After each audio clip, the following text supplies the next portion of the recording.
হলিউডে একটা অ্যাক্ট্রেস আছে অ্যানা হ্যাথওয়ে, শেক্সপিয়ারের ওয়াইফ অ্যানা হ্যাথওয়ের মতনই দেখতে। শেক্সপিয়ারের ওয়াইফের নাম অ্যানা হ্যাথওয়েই ছিল। অ্যানা হ্যাথওয়ের যে হাজবেন্ড এখন অ্যাডামকে কিন্তু একদম শেক্সপিয়ারের মতনই দেখতে। তাই এটা বলা হয় যে অ্যানা হ্যাথওয়ে আবার জন্ম নিয়েছে অ্যানা হ্যাথওয়েই হয়ে, আর তাকে অ্যানা হ্যাথওয়ের মতনই দেখতে, মানে শেক্সপিয়ারের ওয়াইফের মতনই দেখতে। আর এই জন্মে অ্যানা হ্যাথওয়ের যে হাজবেন্ড হয়েছে অ্যাডাম, তাকে কিন্তু একদম শেক্সপিয়ারের মতনই দেখতে। এই পৃথিবীতে অনেক জিনিস এমন আছে যেটার ব্যাপারে আমরা জানি না, কিন্তু তার মানে এটা নয় যে সেটা এক্সিস্ট করে না। এরকম অনেক গল্প আছে, আমাদের মধ্যেই অনেকজন এমন আছে যারা টুইন ফ্লেম জার্নিতে আছে। টুইন ফ্লেমসদের তো আলাদা করা যায় না।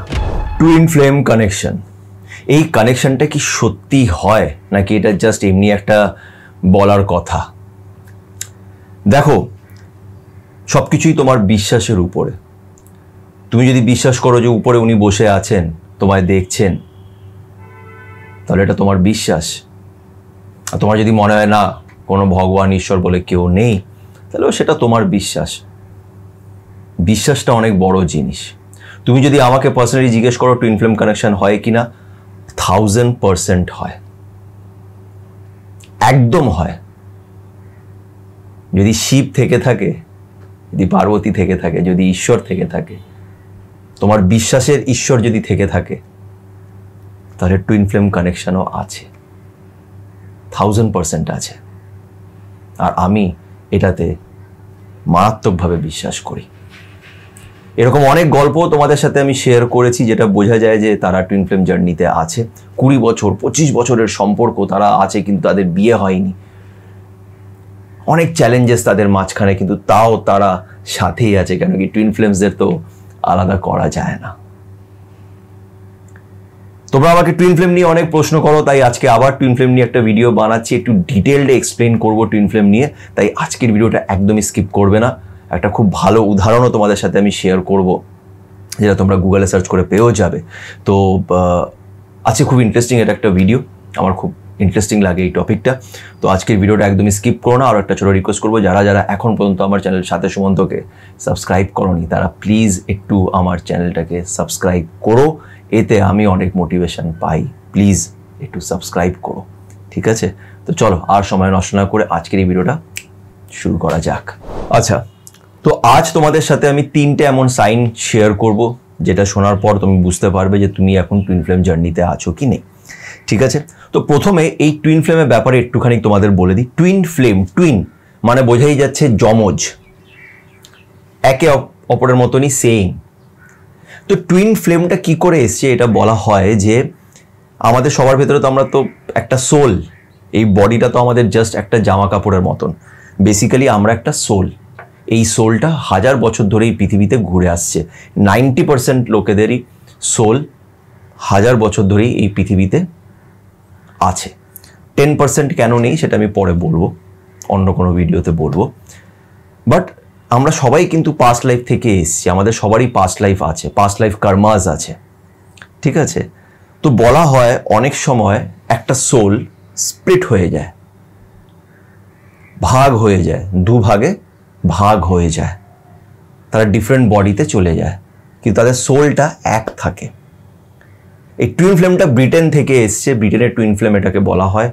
চায়নাতে এটাকে ইন ইয়াং বলা হয়। ইন ইয়াং এর সাইন অনেকবার তোমরা দেখে থাকবে, নাহলে গুগলে মেরে দেখো ইন ইয়াং কাকে বলে। খুব পপুলার এটা একটা সাইন, এটাকে খুব ডিপলি বিশ্বাস করা হয়। আর আমাদের হিন্দু ধর্মে এটাকে শিব শক্তি বলা হয়, শিব পার্বতী, শিব শক্তি, এটাকেও টুইন ফ্লেম বলা হয়। তো এটা হলো টুইন ফ্লেমের ব্যাপার। এবার যেহেতু আমি বললাম যে দুজনের যমজ হবে, একটা সোলের যমজ, তো তাদের মধ্যে অনেক সিমিলারিটিস তুমি পেয়ে যাবে। এবার এখানে একটা তোমাদের খুব ভালো একটা উদাহরণ দিচ্ছি, অলদো এটা একটা মানে কনস্পিরেসি থিওরি। অ্যাজ সাচ দেখো, যেরকম ঈশ্বরের সেরকমভাবে কোনো প্রমাণ নেই, এই জিনিসগুলোরও ওরকমভাবে তুমি একদম সায়েন্টিফিক্যালি প্রমাণ তো পাবে না, বাট অনেক কিছু দেখে বোঝা যায় যে এটা একটা শুধুমাত্র কোইন্সিডেন্স হতে পারে না, এটা সংযোগ হতে পারে না, এটার মধ্যে কিছু রিয়ালিটি তো আছে, হ্যাঁ না? তো এরকমই একটা কনস্পিরেসি থিওরি আমি তোমাদের সাথে শেয়ার করছি। দেখবে হলিউডে একটা অ্যাক্ট্রেস আছে যার নাম হচ্ছে অ্যানা হ্যাথওয়ে, অনেক পপুলার অ্যাক্ট্রেস, খুব বড় সেলিব্রিটি অ্যানা হ্যাথওয়ে। গুগলে মেরে দেখে নেবে তো জেনে যাবে, অনেক হলিউড মুভিজে উনি কাজ করেছেন। তো অ্যানা হ্যাথওয়েকে বলা হয় শেক্সপিয়ার। আমরা শেক্সপিয়ারের নাম শুনেছি, আমরা জানি শেক্সপিয়ারের ওয়াইফ সেম, অ্যানা হ্যাথওয়ে আর শেক্সপিয়ারের ওয়াইফকে সেম দেখতে, একরকম দেখতে। এটা নিয়ে গুগলেও অনেক আর্টিকেলস আছে, এই নিয়ে ইউটিউবেও তুমি দেখতে পারবে অনেক আর্টিকেলস আছে। শেক্সপিয়ারের ওয়াইফ অ্যানা হ্যাথওয়ের মতনই দেখতে। এবার আরেকটা টুইস্ট বলছি, শেক্সপিয়ারের ওয়াইফের নাম অ্যানা হ্যাথওয়েই ছিল। তাই এটা বলা হয় যে অ্যানা হ্যাথওয়ে আবার জন্ম নিয়েছে, রিইনকার্শন হয়েছে তার, শেক্সপিয়ারের ওয়াইফই আবার জন্ম নিয়েছে অ্যানা হ্যাথওয়ে হয়ে, সেম নামই তার পড়েছে অ্যানা হ্যাথওয়ে। এই জন্মেও তার নাম অ্যানা হ্যাথওয়েই আছে। আর তাকে অনেকটা শেক্সপিয়ারের ওয়াইফের মতনই দেখতে। তুমি গুগলে যদি দেখো তাদের ছবি, তুমি বুঝতে পারবে একদম মানে অনেকটাই সেম। এবার বলতেই পারো যে এটা তো একটা কোইন্সিডেন্স হতেই পারে দাদা, নিশ্চয়ই হতে পারে, কিন্তু আরেকটা বড় টুইস্ট আছে, আর এটা তো মানে মারাত্মক টুইস্ট। সেটা হচ্ছে অ্যানা হ্যাথওয়ের যে হাজব্যান্ড এখন অ্যাডাম, উনিও বলিউডে অ্যাক্টর। তো অ্যাডাম উনিও কিন্তু দেখুন অ্যাক্টর, সেও কিন্তু হলিউডেই অ্যাক্টর। অ্যাডামকে কিন্তু একদম শেক্সপিয়ারের মতনই দেখতে, তোমরা এটা সার্চ করে দেখে নিও। মানে শেক্সপিয়ারের ওয়াইফ অ্যানা হ্যাথওয়ে, সে আবার জন্ম নিয়েছে অ্যানা হ্যাথওয়েই হয়ে, আর তাকে অ্যানা হ্যাথওয়ের মতনই দেখতে, মানে শেক্সপিয়ারের ওয়াইফের মতনই দেখতে। আর এই জন্মে অ্যানা হ্যাথওয়ের যে হাজব্যান্ড হয়েছে অ্যাডাম, তাকে কিন্তু একদম শেক্সপিয়ারের মতনই দেখতে। এটা তুমি সার্চ করে দেখতে পারো, এটার উপরে অনেকগুলি থিওরিজ আছে যে এতটা সিমিলারিটিস, এত কিছু কি করে মিলে যেতে পারে। তাই আমি বলি যে এই পৃথিবীতে অনেক জিনিস এমন আছে যেটার ব্যাপারে আমরা জানি না, কিন্তু তার মানে এইটা নয় যে সেটা এক্সিস্ট করে না। এরকম অনেক গল্প আছে, আমাদের মধ্যেই অনেকজন এমন আছে যারা টুইন ফ্লেম জার্নিতে আছে। এবং আরও একটা ব্যাপার কি জানো তো, মানে এই টুইন ফ্লেম জার্নিটা একটা খুব রেয়ার জার্নি, এটা সবার হয় না। রেয়ার কানেকশন, যেমন Shiva Parvati, rare connection. Soulmate কিন্তু একাধিক লোকেরা হতে পারে। সোলমেট তোমার লাইফে একাধিক সোলমেট তোমার জীবনে আসতে পারে, কিন্তু টুইন ফ্লেম একটাই হবে। আর তার সাথে তোমার জার্নিটা অনেক স্ট্রাগলিং থাকবে, চ্যালেঞ্জিং থাকবে, এত সহজ নয়।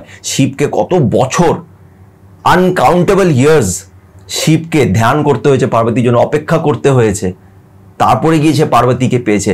এমন নয় যে টুইন ফ্লেমরা এক হতে পারে না, ডেফিনেটলি এক হয়, কিন্তু সেটা কোন জন্মে হবে সেটা বলা খুব মুশকিল। তারা এক হয়, এক হওয়ার জন্যই তো তারা আছে, তারা একই সোল, তারা এক হবেই, কিন্তু ওরা একে অপরকে চেস করতে থাকে, কখনো ওর পিছনে, কখনো ওর পিছনে। এই আগে পিছের জার্নি, এই সমাজের স্ট্রাগলের জন্য, সমাজের প্রতিবাদের জন্য, অনেক কিছুর জন্য টুইন ফ্লেমসরা আগে পিছে চলতে থাকে, চ্যালেঞ্জেস তাদের মধ্যে থাকে।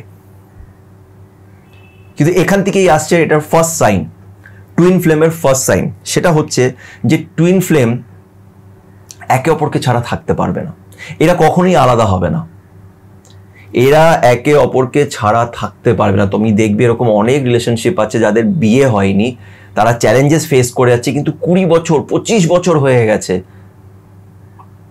তারা কিন্তু একে অপরের সাথেই আছে। ব্রেকআপ হচ্ছে, আবার প্যাচ আপ হয়ে যাচ্ছে, অনেক সময় সমাজের জন্য তাদের আলাদা হয়ে যেতে হচ্ছে, আবার তারা কিছু না কিছু রাস্তা বার করে তারা এক হয়ে যাবে। এরা আলাদা হতে পারছে না, এরা সম্পূর্ণভাবে আলাদা হতে পারছে না, তারা একে অপরের সাথে জুড়ে যায়। আবার এটা কিন্তু অনেক সময় কার্মিক রিলেশনের সাথেও কিন্তু সিমিলার। তুমি এটা ভেবো না যে তোমার বয়ফ্রেন্ড বা তোমার গার্লফ্রেন্ড তোমাকে গালাগালি করছে, তোমাকে মানে যথারীতি মানে খুব বিচ্ছিরিভাবে তোমার সাথে ব্যবহার করছে, তোমাকে অবহেলা করছে, সে তোমার টুইন ফ্লেম, এটা কিন্তু ভেবো না। তোমরা একই সোলের তোমরা পার্ট। তোমরা একে অপরকে ডিসরেসপেক্ট করবে, গালাগালি দেবে, ব্রেকআপ হবে, আবার প্যাচ আপ হবে, আবার গালাগালি দেবে, তার মানে তোমরা টুইন ফ্লেম, এটা কিন্তু ভেবো না। কেন অনেকজন আমাকে এই বিষয় নিয়ে কল করে যে দাদা আলাদাই হতে পারছি না, ওই কেসটা আলাদা, ওই বিষয় নিয়ে অনেক ভিডিওস আমি বানিয়েছি। টুইন ফ্লেমে এরকম হবে না, তাদের জার্নি অনেক বছর অবধি চলবে। হ্যাঁ, ঝগড়া ডেফিনেটলি হবে, কিন্তু তারা মনের ভেতরে না একে অপরকে রেসপেক্ট করবে। তারা এই জন্যই না আলাদা হতে পারে না, তারা ঠিক রাস্তা খুঁজে নেয় এই রিলেশনশিপটাকে ধরে রাখার। তারা কিন্তু রিলেশনশিপটাকে ছাড়ে না, তারা একে অপরকে ছাড়া থাকতেই পারে না। যতই হয়ে যাক না কেন, তোমার লাইফে হাজার একটা বন্ধু, অনেক মানুষ চলে আসুক, তুমি এই মানুষটাকে ছাড়া থাকতে পারবে না। এই মানুষটাকে তুমি ধরেই রাখবে, যা কিছু হয়ে যাক না কেন। তো এটা হয় টুইন ফ্লেমের ফার্স্ট সাইন। সেকেন্ড সাইন হচ্ছে টুইন ফ্লেম এমন একটা মানুষ হবে যে, মানে কি বলবো, যে তোমাকে যেইভাবে বুঝবে, তোমাকে ফিল করতে পারবে, আর কেউ করতে পারবে না। এই মানুষটা তোমাকে এমন এমন কথা তোমার ব্যাপারে বলবে যেটা এর আগে কেউ তোমাকে বলেনি। এই মানুষটা তোমার জীবনটাকে চেঞ্জ করে দেবে। তোমার ভেতরে যেই জিনিসগুলো আছে, যেই পজিটিভ জিনিসগুলো আছে, সেগুলোকে সে বার করে তুলবে। সে তোমাকে এমন এমন কথা তোমার ব্যাপারে বলবে যেটা এর আগে কেউ বলেনি। তুমি একটা অদ্ভুত ফিল করবে এই মানুষটার সাথে। আর আমি জানি তোমাদের মধ্যে অনেকজনই এটা ফিল করছো, বা এই যে আমার কথাগুলো করে শুনছো, তোমরা বুঝতে পারছো যে তোমাদের সাথে কিন্তু এরকম হয়েছে। এই মানুষটা যাকে তুমি নিজের জীবনে পেয়েছো, সে অনেক বছর ধরে তোমার জীবনে আছে, এবং সে তোমাকে যেইভাবে দেখে, যেইভাবে তোমাকে আদর করে, বা যেইভাবে তোমাকে রেসপেক্ট করে, সেটা আর কেউ করে উঠতে পারেনি আজ পর্যন্ত। আচ্ছা, এবার লাস্ট সাইনটা আমি তোমাদের বলছি। এই লাস্ট সাইনটা হচ্ছে, শুনলে হয়তো তোমরা একটু ডিমোটিভেট হয়ে যাবে, বাট যেটা আমি একটু আগেও বললাম, যে সাধারণত টুইন ফ্লেমরা না মানে সহজে এক হতে পারে না, তাদের অপেক্ষা করতে হয়। মেবি আরেকটা জন্মের অপেক্ষা করতে হবে। কিছু আছে এরকম রেয়ার কেস যেখানে তাদের বিয়ে হয়ে যায়, মেবি এই জন্মটাই তাদের ছিল। এর আগে হয়তো তারা অনেক জন্ম কাটিয়ে এসে এই জন্মতে এসছে যেখানে তাদের বিয়ে হওয়াটা লেখাই ছিল। শেষমেশ তো তারা এক হবেই। কেন? এরা হচ্ছে যমজ, এরা হচ্ছে স্প্লিট সোল, এরা একে অপরকে মিরার করে। এদের মধ্যে অনেক সিমিলারিটিস আছে, অনেকটা একরকমই দেখতে। হয়তো ওর এখানে একটা তিল আছে, ওরও ওখানে একটা তিল হবে। অনেকটা এদের হাব ভাব, এদের বিহেভিয়ার একে অপরের সাথে খুব মেল খায়, অনেকটাই মিলে যাবে। কারণ টুইন না, এরা যমজ। এর কষ্ট হলে এর কষ্ট হবে, এর কষ্ট হলে ও কষ্ট পাবে, এই জিনিসগুলো হবে। বলো না, মন থেকে এটা ফিল হয়। এই কানেকশনটাই একদম ইন্টারনাল থাকে একে অপরের সাথে। কিন্তু এদের রিলেশনশিপ যখন শুরু হয়, তখন অনেক চ্যালেঞ্জেস এদের সামনে আসবে, অনেক চ্যালেঞ্জেস, অনেক ইমোশনাল চ্যালেঞ্জেস। এই জন্য মানে যারা টুইন ফ্লেম জার্নিতে থাকে, বা এই জার্নিটা মানে কখনোই সহজ নয়, খুব কষ্টকর, পেইনফুল। কিন্তু আমি সবসময় বলি যে যদি তুমি কোনো একটা এমন মানুষকে পেয়ে থাকো যে সত্যি তোমায় খুব ভালোবাসে, তুমি জানো, তুমি ফিল করতে পারছো যে এই মানুষটা আমাকে খুব ভালোবাসে, তাহলে যতই চ্যালেঞ্জেস আসুক না কেন, বিশ্বাস রেখো তার উপরে। বিকজ এই মানুষটাকে উনি তোমার জন্যে ফিক্স করেছে, উনি এনেছে। এই টুইন ফ্লেম জার্নিটা উনিই স্টার্ট করেছে। কোনো কারণ হবে, সেই কারণটা তুমি হয়তো পরে গিয়ে জানতে পারবে, নিশ্চয়ই কোনো কারণ হবে। তাই এই মানুষটা তোমার জীবনে এসছে, এই মানুষটাকে সবসময় রেসপেক্ট দিও, এই রিলেশনশিপটাকে রেসপেক্ট দিও। সমাজ যাই ভাবুক না কেন, তোমার ইন্টেনশনটা কি সেটা ইম্পর্টেন্ট। তুমি কি ভাবছো? তুমি কি কাউকে খারাপ করছো? ইচ্ছে করে কাউকে ক্ষতি করছো কি না? অনেক সময় একটা রিলেশনশিপে অনেক চ্যালেঞ্জেস থাকে, কিন্তু সেই রিলেশনশিপটাকে কখনোই অবহেলা করো না, ডিসরেসপেক্ট করো না। তা সেই রিলেশনশিপটাকে ডিসরেসপেক্ট করা মানে তাকে ডিসরেসপেক্ট করা, সেটা করো না। বিশ্বাস রাখো আর এগিয়ে যাও। ঠিক আছে, অনেক চ্যালেঞ্জেস আছে, মানছি, অনেক কষ্ট আছে, কিন্তু যখন তোমরা একে অপরের সাথে আছো, তোমরা দুজনে মিলে অনেক পাওয়ারফুল। এই টুইন ফ্লেম যখন তারা এক হয় না, এরা যখন রিলেশনশিপে আছে, এরা খুব পাওয়ারফুল হয়ে যায়, এরা একে অপরের স্ট্রেংথ হয়ে যায়,